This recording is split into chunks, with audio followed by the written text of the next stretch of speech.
A History of the Necronomicon by H.P. Lovecraft. Original title, Al-Azif.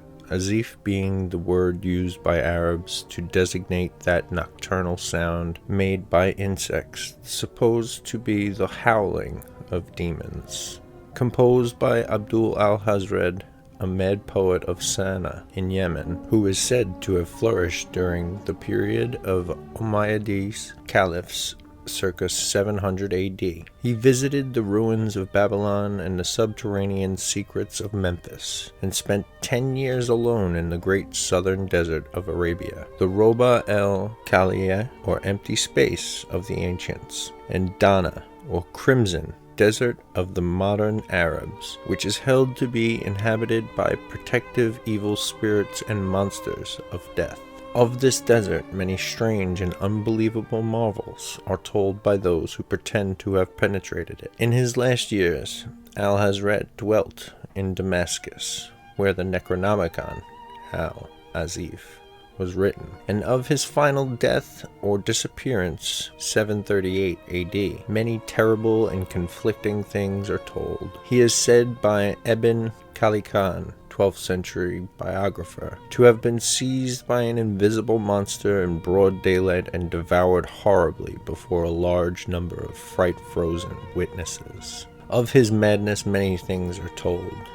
He claimed to have seen fabulous Irem, or city of pillars, and to have found beneath the ruins of a certain nameless desert town the shocking annals and secrets of a race older than mankind. He was only an indifferent Muslim, worshipping unknown entities who he called Yog-Sothoth and Cthulhu. In AD 950, Al-Azif, which had gained a considerable though surreptitious circulation amongst the philosophers of the age, was secretly translated into Greek by Theodorus Philetus of Constantinople under the title Necronomicon. For a century it impelled certain experimenters to terrible attempts, when it was suppressed and burnt by the patriarch Michael. After this, it is only of the furtively but Aulus Wormius made a Latin translation later in the Middle Ages, and the Latin text was printed twice,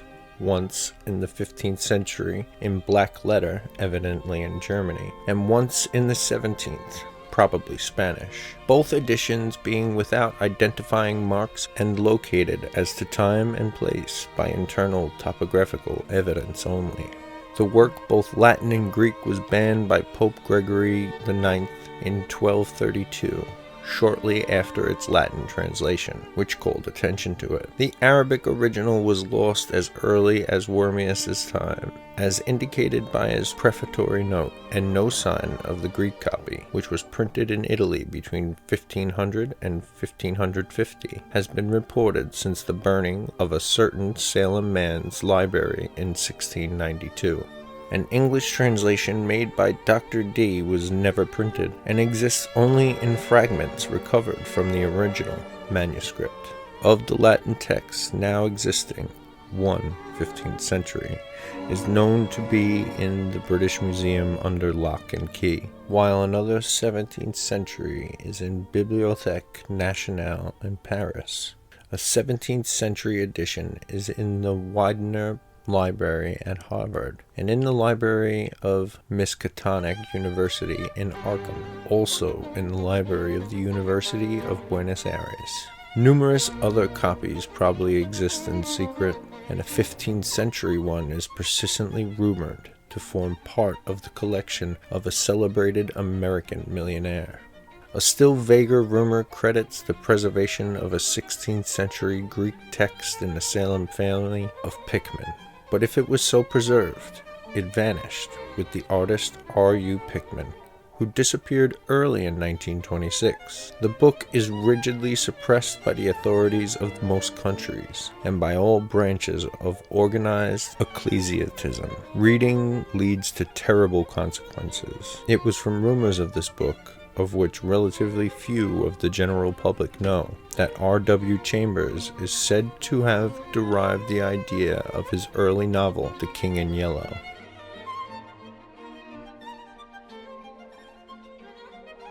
This should be supplemented with a letter written by Clark Ashton Smith on November 27th, 1927. I have had no chance to produce new material this autumn, but have been classifying notes and synopses in preparation for some monstrous tales later on. In particular, I have drawn up some data on the celebrated and unmentionable Necronomicon of the mad Arab Abdul al-Hazred. It seems that this shocking blasphemy was produced by a native of Sana'a in Yemen, who flourished about 700 AD, and made many mysterious pilgrimages to Babylon's ruins, Memphis's catacombs, and the devil-haunted and untrodden wastes of the great southern deserts of Arabia. The Roba el Khaliyah, where he claimed to have found records of things older than mankind, and to have learnt the worship of Yog-Sothoth and Cthulhu.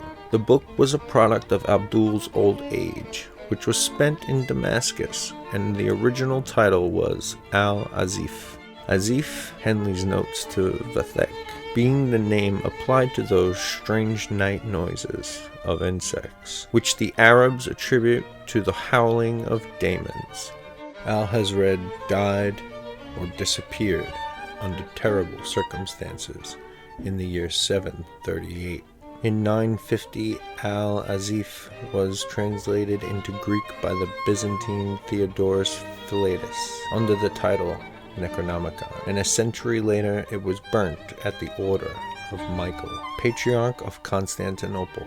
It was translated into Latin by Olaus in 1228, but placed on the Index Expurgatorius by Pope Gregory IX in 1232. The original Arabic was lost before Olaus's time, and the last known Greek copy perished in Salem in 1692. The work was printed in the 15th, 16th, and 17th centuries, but few copies are extant. Wherever existing, it is carefully guarded for the sake of the world's welfare and sanity. Once a man read through the copy in the library of Miskatonic University at Arkham, read it through and fled wild-eyed into the hills. But that is another story. In yet another letter to James Blish and William Miller, 1936, Lovecraft says, "You are fortunate in securing copies of the hellish and abhorred Necronomicon. Are they the Latin texts printed in Germany in the 15th century, or the Greek version printed in Italy in 1567, or the Spanish translation of 1623, or do these copies represent different texts?" A reading of the Necronomicon by H.P. Lovecraft.